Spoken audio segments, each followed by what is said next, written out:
love. Today I wanted to talk to you about expectations and about bliss. So, if this is your first time watching me, my name is Keisha Rice. I am a dating coach for Christian ambitious women. And again, I wanted to talk today about expectations and list because I was being interviewed for a podcast earlier today, and it sparked this really great conversation and this memory that I had from back when I was single.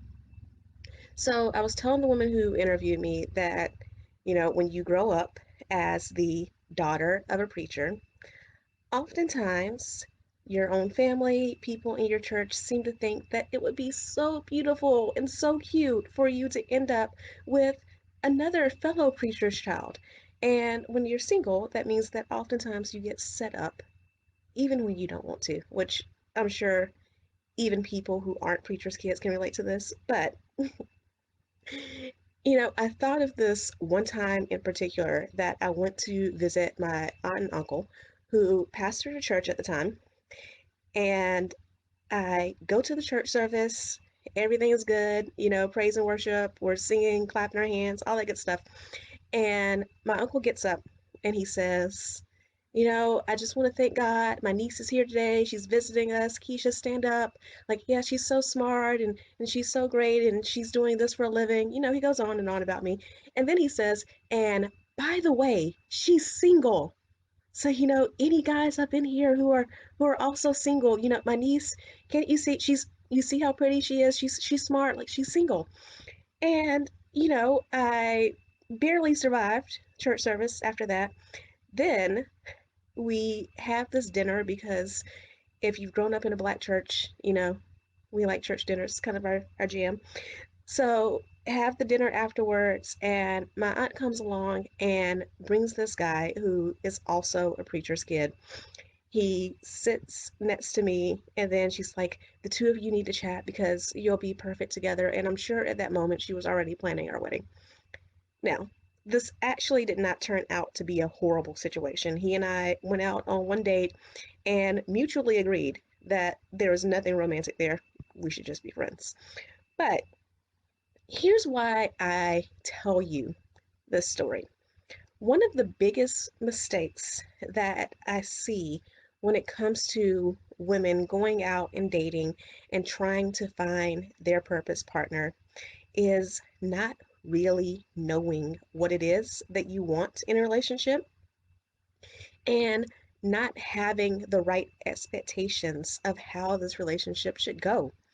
So, oftentimes, when you grow up in any type of conservative background, whether that is you grew up in a Christian household, you grew up in a Muslim, Jewish, Amish household, whether you grew up in a household where, say, arranged marriages are common, when you grow up in those households, oftentimes your parents' word, the word of certain people in your community, is almost as big as the word of God.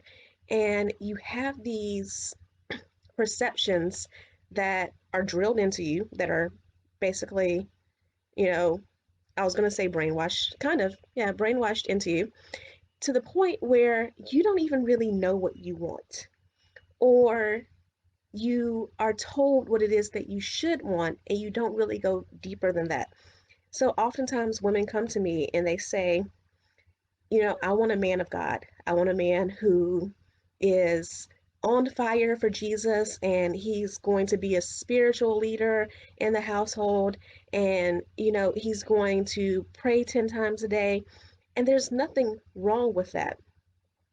But what I see happen is that you're raised in an environment where you're told that this is what you should want, and you never dive any deeper into that. And when I talk about diving deeper into that, I can introduce you to plenty of men who are Christian. I cannot guarantee you that those men will be interesting. So when you get into what it is that you want, this is the purpose of dating. Back to this idea of bad expectations, so often women will meet someone, they will get in a relationship and start talking, and you barely had any conversations, and the whole idea of like marriage comes up, or is this going to be a serious relationship? The purpose of dating and putting yourself out there and meeting new people and forming relationships is to start getting clear on what it is that you want in a relationship, to start getting clear on what it is that you need in a relationship. It is only by putting yourself out there that you learn those things. It is only by having experience that you learn, okay, I need someone who is going to be really kind of chill and laid back to balance my personality. That's the case for me. Or you start to learn how much personal time you need, how much time you need to yourself. You start to learn how much time you need with a partner in order to feel safe and secure with that partner, in order to feel like they truly love you and cherish you and adore you. Because that varies in a relationship. I know couples who barely spend any time together. They are perfectly happy with the fact that they wake up next to each other, they go to bed next to each other, and their days are completely separate. I know couples who spend all day, every day together, like they own businesses together, and they feel like they need that amount of time with each other to feel connected. That's a very individualized thing. And if you have no dating experience, if you haven't been out there, then you don't really know what you need. You don't really know how to communicate your needs. So you also don't know how to have right expectations. You get into relationships, and again, you think that 2 or 3 dates makes a committed relationship. Sometimes it does, but with plenty of men, that's not the case at all. You get into dating and you think one phone call means that he's not talking to any other women. Sometimes, yeah, but oftentimes, no. You get into dating and you think that it's okay to immediately start talking about all of your past hurt, which is a definite no. I very much promote being vulnerable, but there's a way to do that. There's a way to reveal more of yourself in a way where you feel comfortable and you also, frankly, don't freak out a partner. So, having experience is so important. Having the right expectations is so important. And knowing what you truly want in a relationship is so important. So, I would encourage you to do this as an exercise. What is it that you really need in a relationship? Like, what are your hangups? What are areas in your life in which you need support from a partner?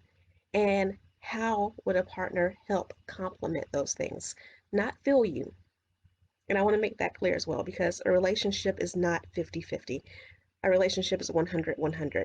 Two healthy, whole people bring both of themselves into the relationship. But there is something to be said for having a partner who compliments you, who helps build you up in ways in which you are not, um, as you're not where you want to be. Back to the example of my husband and I.